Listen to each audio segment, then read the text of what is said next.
What is up? Today I have another very cool guitar, a very interesting guitar, but not my favorite guitar out of all the guitars that I've owned. Let's keep that in mind. This is a 1986, I believe. I haven't taken out the neck yet, but the paperwork and the documentation confirms that it is a mid-80s, made in Japan, Fender Telecaster. I believe this is Butterscotch, but the colorway doesn't look butterscotch though. It looks kind of caramel color, whatever. The owner that I bought this from actually told me it was copper, and I thought it was copper because it was like a darker body. I've never seen a Telecaster with this specific colorway actually. I've tried to do a lot of research before purchasing this, but I could not find this specific color. And when I saw it in person, I was like, this isn't copper, because you can see the wood grains, or the wood, I don't know what you call it, like the wood. You can see that it's a piece of wood underneath. The copper Teles that I've seen were, they were like shiny and it looked metallic. Like you cannot see the wood underneath. But I don't know, I've never seen a Telecaster in this color. It's like a darker butterscotch, I guess, but it was a very interesting color, and because of that, you know, I wanted to buy this and I got a good deal. I've actually bought a couple guitars off this dude, and he always has like the original case, like all the paperwork, like the original ashtray was, I think it's in here actually. I actually have no idea what this does. I've tested it out, and apparently like the tone changes, but dude, I mean, I really don't like the ashtray because you can't even palm mute. You can't even put your palm on it, you know. So I can see why, you know, guitarists just threw this away and use it for an ashtray, because it's pretty useless in my opinion. No hate though, no hate to the Telecaster, because it's an incredible instrument. Right off the bat, the thing I really liked about this guitar was the neck. I've played, you know, a handful of different guitars, different Strats and different Teles. A lot of them, like the majority of the necks I've played were, I'd say like C-shaped necks, you know, like a modern C, kind of thick but not too thick and not too slim. I really enjoy the C necks for me personally. I've always heard about the U neck, you know, obviously the V neck. I've heard a lot about the U, but I don't think I've personally played the U. Sometimes I get confused, like, you know, I'd take a C neck and I think that this is a U because it's a different type of C. But immediately when I put my hands around this neck, I was like, oh, what the fuck? This is probably a U, because you can clearly, I mean, it's hard to describe it. You gotta feel it yourself, you know. But it's like long this way, but it's like skinny this way, or it's not too skinny. But I mean, it sucks to hear it on camera. You gotta personally play it yourself. I believe this is a U neck because I've just never felt a neck like this in this manner before. It's definitely not a V, definitely not a C, I think.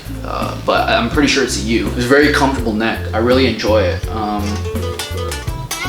So a little history about this guitar. Apparently, I believe mid-80s, when I'm not a historian, I'm not a Fender historian, so correct me if I'm wrong, but you know, apparently US, the American Fender factory was like trying to move to a different place in America. I don't know, Fullerton plant or Corona plant, I have no idea. But basically they outsourced their work to Japan, and they set up a Fender factory in Japan and basically said, yo, you know, we'll give you the fucking template on how to make this Fender Telecaster and the Fender Strats that we have. You know, basically there's quality control and stuff like that involved, but Fender, USA Fender basically outsourced their work to Japan. And you know, this was one of the first Telecasters that was ever produced by Japan, I believe. Quality wise, dude, if you were blind, or if someone blindfolded you and they handed you an American Telecaster and a Japanese, like let's say this Telecaster, I'm 100% sure you can't tell the difference. You know, if it's like a Squire, you can kind of tell, you know, the wood may be kind of light. You know, if you feel the hardware, like when you're blindfolded, you can kind of see like it's kind of cheap. But dude, in terms of quality, this is extremely well made. This, I would put this on the same level as an American Telecaster. You know, some like crazy Fender fanatics would say like, oh dude, like USA Fender, like they're the best, they're like so easy. It's so clear that they're superior, and which they are. You know, American Fenders are incredible instruments, but hey man, I could see why USA asked fucking Japan to outsource their products, because this is a fucking quality instrument. Like, even the weight, the build quality, the wood, the quality of the wood. You know, sometimes a lot of Asian companies, a lot of Asian guitar manufacturers, they cheap out on the hardware. You know, the tuners may be shitty, but dude, these are some solid ass tuners. The metal on this is really high quality. The bridge, the metal on this is fucking high quality as well. The only thing that's different, a very subtle difference, is the pickguard. This pickguard is pretty cheap. American Fender pickguards, they're like on, like once you like screw it in, like they're on the fucking body. You know, you can't take it out. But this, you can kind of see a gap right here, and if I literally go like that, I could break this off easily. This is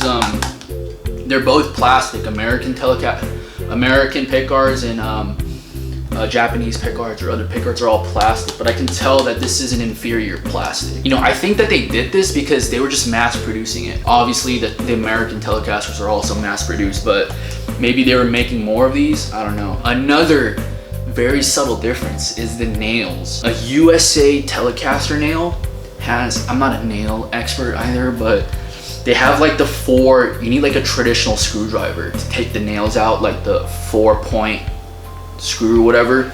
But this is literally just the straight, like a horizontal screw.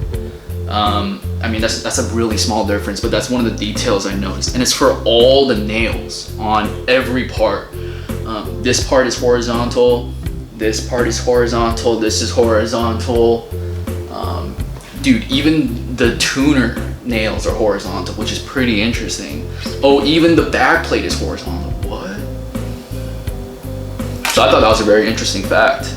Serial number. Usually a lot of Japanese Telecasters or Japanese Fenders, they have their serial number on the front of the headstock or on the back right here, right above the made in Japan or crafted in Japan. But this one is on the bridge. The dude gave me some paperwork, and the serial number on the paperwork matches a serial number on the bridge. So I'm 100% sure that the original owner kept the original tags. I mean, this is the original fucking receipt basically for this guitar. Yeah, dude, this is a pretty interesting guitar. It's a pretty I mean, it's a very well-made guitar, that's for sure. One gripe I have about this guitar, the thing is, for Japanese Fenders, a lot of people say, you know, the build quality is good, like the hardware is good, and I agree. But sometimes they cheap out on the electronics apparently, so you gotta switch out to your own personal preference for the pickups, and I feel like that is a little bit true. You know, I have an American Tele. I feel like the pickups on my American ones are just a lot stronger. You know, the owner told me that these were the last owner told me that these are Texas Specials, but I mean, if these are Texas Specials, then I'm pretty disappointed. But still, it sounds decent. I mean, it's not a guitar where you play it and you're like, what the fuck? It's like oh shit, like this sounds hella good. But is it worth like the $1,000 price tag worth? That's a different story. But overall, if I had to rate this, I give this like a 7.8. And a large reason is because of the neck. The neck is really comfortable. And it's just a cool color. Like, it's a dark, copperish, caramelish color. I mean, a Tele, dude, a Tele is like literally like the most simple instrument ever made. But it's so versatile and so good. Like, literally like tone knob or tone volume and then 3 selectors, and that's it. You know, with that, you know, so many different types of music can be played. Like, so many different artists and musicians have played this guitar. Like, dude, this is like the standard of guitars in my opinion, the Tele and the Strat. But I mean, that's the reason why everyone's trying to copy Fender, because in my opinion, Fender is the best guitar brand. I'm sorry for all you Gibson lovers, but yep, Fender's pretty good.